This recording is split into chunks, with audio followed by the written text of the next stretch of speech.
U.S. President Donald Trump's White House doctor reluctantly withdrew his nomination to be Veterans Affairs Secretary Thursday in the face of accusations of misconduct.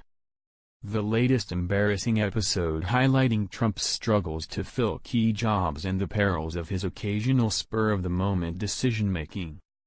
The weeks-long saga surrounding the nomination of Navy Drive. Ronny Jackson leaves the government's second-largest agency without a permanent leader while it faces an immediate crisis with its private health care program. And it abruptly tarnished the reputation of a doctor beloved by two presidents and their staffs. White House officials say they are taking a new look at the way nominees' backgrounds are checked. And they believe they will persuade Trump to take additional time to ensure that a replacement is sufficiently vetted. The leading person now under consideration for the VA post is former Rep. Jeff Miller, who chaired the House Veterans Affairs Committee before retiring last year, according to White House officials. Miller is a strong proponent of expanding private care for veterans, a Trump priority. Trump quickly selected Jackson, a Rear Admiral in the Navy, to head the VA last month after firing Obama appointee David Shulkin following accusations of ethical problems and a mounting rebellion within the agency. Jackson, a surprise choice who has worked as a White House physician since 2006, faced immediate questions from Republican and Democratic lawmakers as well as veterans groups about whether he had the experience to manage the massive department of 360,000 employees serving 9 million veterans. Then this week's unconfirmed allegations by current and former colleagues about drunkenness and improper prescribing of controlled substances, compiled and released by Democrats, made the nomination all but unsalvageable. "The allegations against me are completely false and fabricated," Jackson said in a statement announcing his withdrawal. Press Secretary Sarah Huckabee Sanders said Jackson was back at work at the White House on Thursday. But his future there remains uncertain. He had stepped aside from directing Trump's medical care and leading the medical unit while his nomination was being considered. "I would hope the White House would closely consider whether he is the best person to provide medical care for the president," said Democratic Senator Chris Coons of Delaware. Trump himself praised Jackson, saying, "He's a great man, and he got treated very, very unfairly." Then the president went after Democratic Senator Jon Tester of Montana, who released a list of allegations against Jackson that was compiled by the Democratic staff of the Senate Veterans Affairs Committee. Trump aides said the president was furious with Tester, who faces a tough re-election fight this fall, and plans to aggressively campaign against him. "I think Jon Tester has to have a big price to pay in Montana," Trump warned on Fox and Friends on TV. Tester, meanwhile, called on Congress to continue its investigation of Jackson. "I want to thank the service members who bravely spoke out over the past week. It is my constitutional responsibility to make sure the veterans of this nation get a strong, thoroughly vetted leader who will fight for them," he said.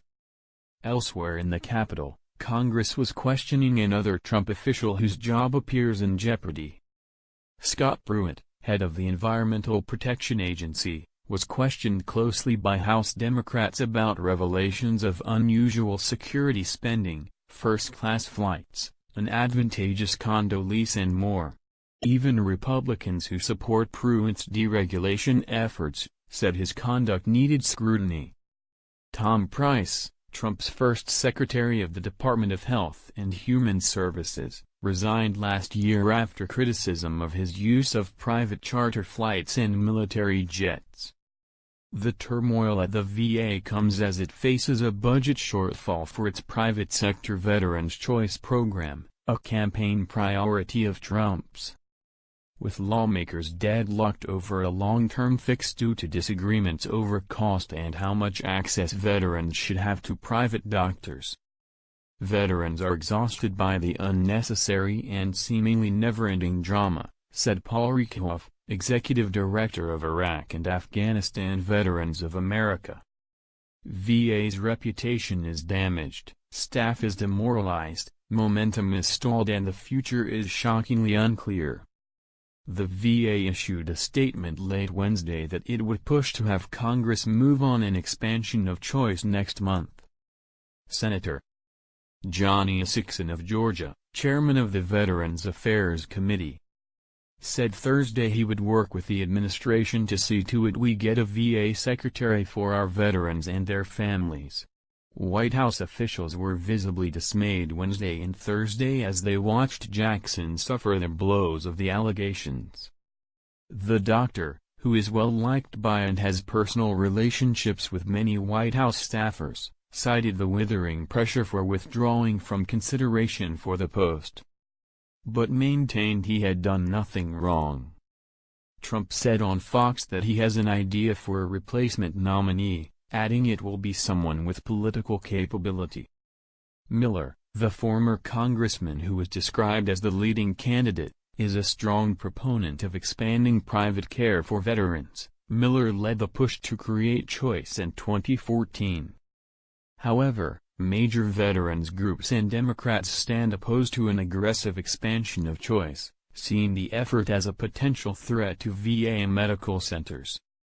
Dan Caldwell, executive director of the conservative Concerned Veterans for America, urged the White House to take more time to carefully select and vet a new nominee who could head Virginia. The VA currently has a competent acting secretary in Robert Wilkie who can manage the VA along with the rest of his leadership team, he said. Considering the tremendous challenges that the last 3 VA secretaries have faced, it is important that a capable individual with a high level of integrity is selected. During the presidential campaign, Trump repeatedly pledged to fix the VA by bringing accountability and expanding access to private doctors, criticizing the department as the most corrupt. At an Ohio event last July, Trump promised to triple the number of veterans seeing the doctor of their choice. Currently, more than 30% of VA appointments are made in the private sector.